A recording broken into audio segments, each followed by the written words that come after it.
This official. Please like and subscribe. A few moments later ដំបងឡើយគឺមានសត្វទលូនទូន4ក្បាលហ្នឹងគឺបានរមៀលផ្លែចេកមួយផ្លែមកចិត្តអូស្ការដែលជាសត្វជីងចក់កំពូលមហាសយនិងជាតួឯកនៅក្នុងសាច់រឿងរបស់យើងផងដែរនៅពេលហ្នឹងអូស្ការហ្នឹងគឺមានអារម្មណ៍ថាសប្បាយរីករាយខ្លាំងមែនទែននៅពេលដែលឃើញផ្លែចេកមួយផ្លែហ្នឹងបន្ទាប់ពីមើលផ្លែចេកមួយផ្លែហ្នឹងហើយខ្លួនគេហ្នឹងគឺបានគិតថាចេកនេះទំនងញ៉ាំមែនទែនពិសេសដែលខ្លួនគេរៀងឃ្លានដែរអូស្ការហ្នឹងក៏បានសុំផ្លែចេកពីសត្វទលូនទូទាំង4ក្បាលហ្នឹងហើយសត្វទលូនទូទាំង4ក្បាលហ្នឹងគឺចិត្តល្អមែនទែនពួកគេអត់ថាអីទេក៏ឲ្យផ្លែចេកហ្នឹងទៅកាន់គេតែម្ដងទៅ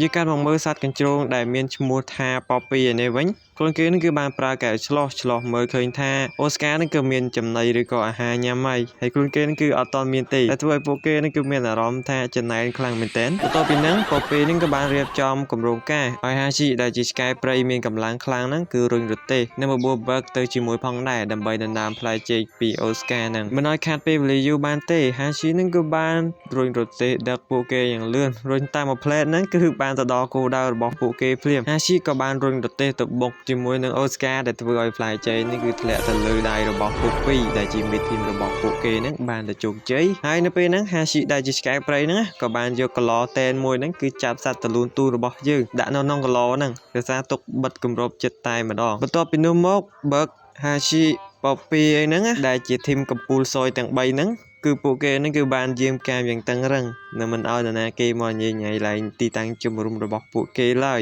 ជាពិសេសហ្នឹងគឺអូស្ការរបស់យើងតែម្ដងណាមួយពួកគេនឹងក៏ខ្លាចបាត់ផ្លែចេកដែលពួកគេបានដណ្ដើមការពីអំបញ្ញមិញយើងក៏លើមើលអូស្ការវិញឃើញថាប៉ុណ្ណឹងវិញគេថាទប់គេជាប់មែនអូស្ការនឹងក៏បានប្រើប្រាស់វិធីហ្នឹងដើម្បីលួចចូលក្នុងបរិវេណជំរុំរបស់ពួកគេហ្នឹងគឺបានជោគជ័យអូស្ការរបស់យើងណាគឺបានប្រើប្រាស់ឡាំងមួយប្រភេទដែលមានប្លុកសម្រាប់អឺតក្បាលដើម្បីទៅជួយសត្វទលូនទូនទាំង4ក្បាលហ្នឹងដែលពួកវាកំពុងតែជាប់ឃុំនៅក្នុងកែវថ្មមួយបិទគម្របយ៉ាងជិតហ្នឹងចំពោះសត្វទលូនទូនទាំង4ក្បាលហ្នឹងនៅពេលដែលឃើញអូស្ការគេមកជួយពួកគេទាំងអស់គ្នាហ្នឹងគឺពិតជាសប្បាយចិត្តមែនតើនៅពេលដែលអូស្ការអឺតក្បាលចេញតាមប្លុកឡាំងដើម្បីនិយាយជាមួយនឹងសត្វទលូនទូនពេលហ្នឹងក្រុមរបស់ពួកពីរនេះក៏បានដើរមកដល់ប៉ុន្តែដើរមកគឺអត់បានចាប់អារម្មណ៍ទៅកាន់អូស្ការដែលកំពុងតែអឺតក្បាលហ្នឹងទេពេលហ្នឹងអូស្ការរបស់យើងគឺភ័យខ្លាំងដែរដោយសារតែខ្លាចពួកហ្នឹងវាឃើញហើយខំប្រឹងយកក្បាលចូលវិញតែញុកអត់រួចដែលឃើញបែបហ្នឹងឯងសត្វទលូនទូនទាំង4ក្បាលហ្នឹងក៏បានធ្វើជាសញ្ញាប្រាប់ទៅកាន់ក្រុមរបស់ពួកពីរនឹងរួចក៏ស្រ័យហៅពួកហ្នឹងដើម្បីបង្វែងដានចឹងទៅហាជីគេមកដល់ហើយក៏បានគោះកែវហ្នឹងបន្តមកទៀតក៏និយាយប្រាប់ទៅកាន់សត្វទលូនទូនថាពួកដៃស្ងឹតកុំអត់ទេសសាមើអ៊ី Oh my god Wowនៅពេលដែលហាជីស្កែព្រៃនឹងដើរចេញបាត់ទៅអូស្ការរបស់យើងនឹងក៏បានមកដល់ហើយក៏បានព្យាយាមបើកគម្របដបនឹងដើម្បីដោះលែងសត្វទលូនទូនចឹងទៅនៅពេលដែលដោះលែងបើកគម្របដបបានទៅជោគជ័យហើយពួកគេគឺពិតជាសប្បាយចិត្តខ្លាំងមែនទែនកំពុងតែសប្បាយនឹងហាជីស្កែព្រៃនឹង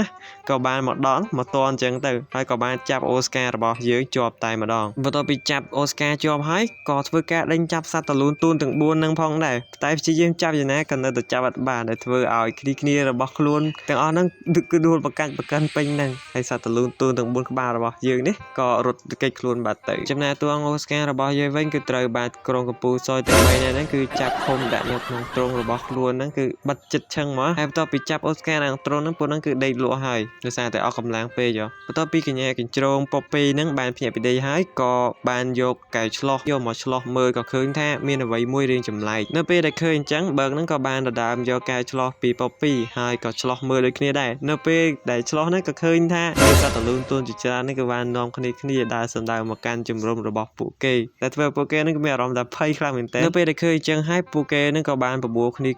យកផ្លែចេកអីហ្នឹងគឺរត់គេចចេញពីសត្វទលូនទូនទាំងអស់ហ្នឹងរត់ទៅមុខហ្នឹងក៏ត្រូវបានសត្វទលូនទូនស្ទាក់ជាប់រត់ទៅក្រោយក៏សត្វទលូនទូនស្ទាក់ជាប់យល់រតនាក៏ថាសត្វទលូនទូនហ្នឹងគឺពាត់ជុំវិញហើយដោយសារតែគ្មានជំរឿហើយក៏រៀងតល់ច្រកដែរពួកគេនឹងក៏បានបើកទ្រុងដើម្បីដោះលែងអូស្ការរបស់យើងហ្នឹងដែលគិតថានឹងមិនមានបញ្ហាអីទេបន្តមកទៀតមេធីមរបស់សត្វទលូនទូនហ្នឹងក៏បានបញ្ជាកូនចៅរបស់ខ្លួនហ្នឹងដេញតាមធ្វើបាបក្រុមកំពូលសយទាំង3ហ្នឹងដោយបាននិយាយថាអេប្រូចង់តណែងសត្វតសាច់ជា